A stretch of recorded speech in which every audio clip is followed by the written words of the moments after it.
Anti-University Now is based on the idea of Anti-University of London, which was in 1968.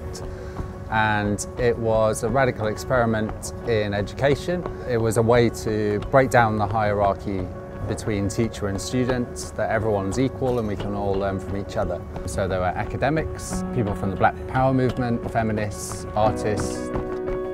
It's a qualitatively different thing than an establishment university. It's an attempt to bring together under one roof all kinds of things that are not permitted at established universities, or if they're permitted at established universities, aren't accessible to 95% of the population. In the nearly 40 years that have passed since the original Anti-University, you can study all those things that people were fighting for. The institution itself is completely different.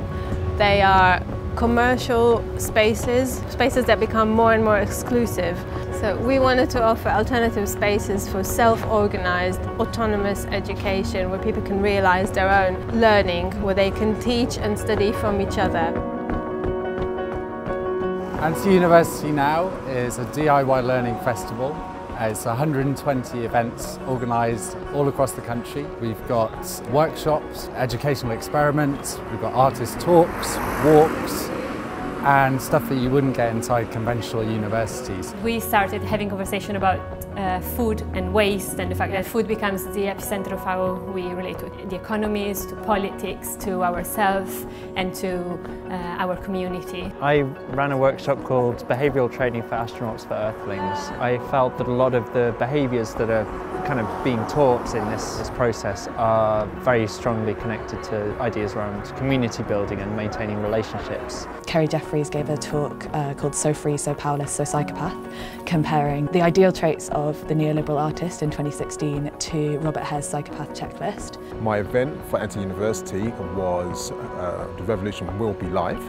It was a Black Power guide to guerrilla media. So the day's called Fuck It, Let's Make a Band. So it's about sort of like rejecting the idea of like investing in the future and just like thinking about the now and what we can do together. A group of people come together and propose to make a punk band within a day. Trialectics was a theory that was put forth originally by the Danish artist and philosopher Asger Jorn. The best way he could think of to explain that to people was through the concept of three-sided football.